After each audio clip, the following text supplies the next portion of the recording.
Ladies and gentlemen, we should all feel extremely fortunate that we have free air to breathe here in the United States of America. I hope that you all understand where that freedom comes from.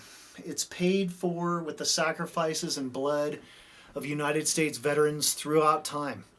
And in exchange for that gift, I ask that you please shake the hand of an American veteran and thank them for providing the sweet smell of freedom that we're all so lucky to enjoy. I want to tell you just how appreciative my family is to all of you veterans and troops for the sacrifices that you've made for our great country. We feel so fortunate to live in this great nation and be able to enjoy so much prosperity and so many wonderful things compared to most folks in other parts of the world. I personally have a lot to be thankful for, as I'm privileged to be able to travel, ride an American-made motorcycle, spend the hunting season in the woods and fish from my own boat, send our 9-year-old son to a decent school, enjoy the holidays with our family, and so much more. I find it unfortunate, however, that so many in this country seem to have lost focus. What seems so clear to me and many of us has become something that seems to be non-existent for so many Americans. You may have heard that 43 brave American servicemen gave their lives in Afghanistan for freedom during the month of July. Yet in that same month, it seems like all the media in this country wanted to focus on was the death of a pop icon. Now, I don't intend any disrespect, and I feel for any family who loses a loved one. But what I have a hard time understanding, though, is why the death of Michael Jackson would so overshadow the loss of 43 brave American servicemen. I suspect that there's some of you who hadn't even heard that number until just now. And if you had heard that number, that's all you heard. No names, no family names, no family members' names, no information about how those brave Americans died. Nothing. Just a number. Meanwhile, we are made to endure hour upon hour and day upon day of grinding detail and discussion about every single facet of Michael Jackson's life and death. Again, not to be disrespectful, but the entire scenario sickens me. Focus. It's about focus, ladies and gentlemen. In addition to that number, 43, I've got a few more numbers that I'd like to share with you, and I'm sure you'll appreciate. In World War I, 4.7 million Americans served this country in the armed forces. Over 116,000 died and another 204,000 were wounded, all on foreign soil and all in defense of other countries and freedom. In World War II, over 16 million served, more than 400,000 died, and over 670,000 were wounded, again, all on foreign soil and all in defense of other countries and freedom. In the Korean War, 5.7 million served. More than 54,000 were killed and over 100,000 were wounded. Again, all Americans, all on foreign soil, and all in defense of other countries and freedom. In Vietnam, 8.7 million served. Over 150,000 were wounded, and there are 58,209 names carved on the wall.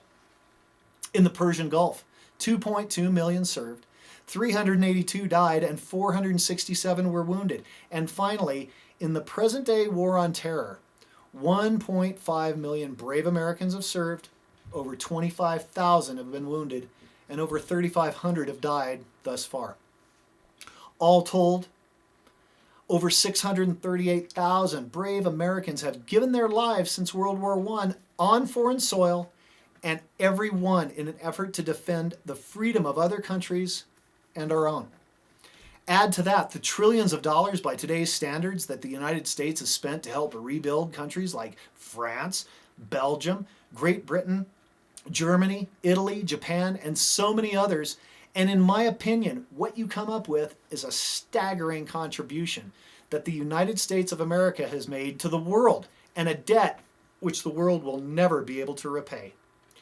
Just as I am sickened by the lack of media attention and focus on honoring those brave Americans killed last month in Afghanistan, I'm appalled to see and hear our heads of government in this country apologizing to foreign nations for the arrogance of the United States of America.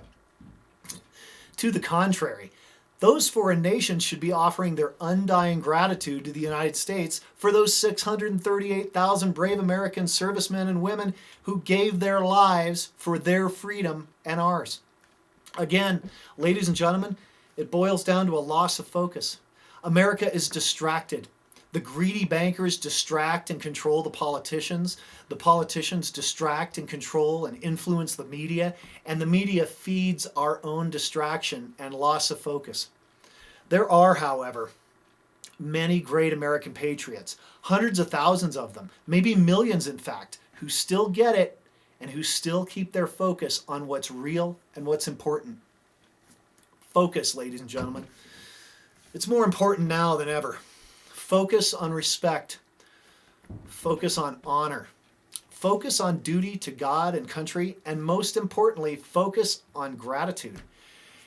If you think about it, it's impossible to be angry, spiteful, hateful, or malicious if you're focused on being grateful. I think it's clear that as Americans, we've all have a lot to be grateful for. It's up to us to help America regain her focus. Take what's in your heart and what you know to be true and spread it around. Share it with your neighbors. Take it to your church groups. Send it to your local papers. Put it on the internet. Teach your children and grandchildren who the real heroes of this world are. Not rappers, not pop stars, not rock and rollers, not athletes, not race car drivers. I'm talking about heroes like the 43 young men and women who gave their lives for freedom in July. And heroes like all of you United States veterans out there who give us the gift of freedom and who have given the gift of freedom to hundreds of millions worldwide. Those are our true heroes. It's just a matter of focus. As you spend your week or weekend with your family in the company of some of the greatest Americans that this nation has to offer, take the opportunity to raise your glass in honor of the spirits of our fallen comrades. Take a moment to focus on all that you have to be thankful for and make a toast to the greatest country in the world. God bless you and your families, and God bless the United States of America. Thank you.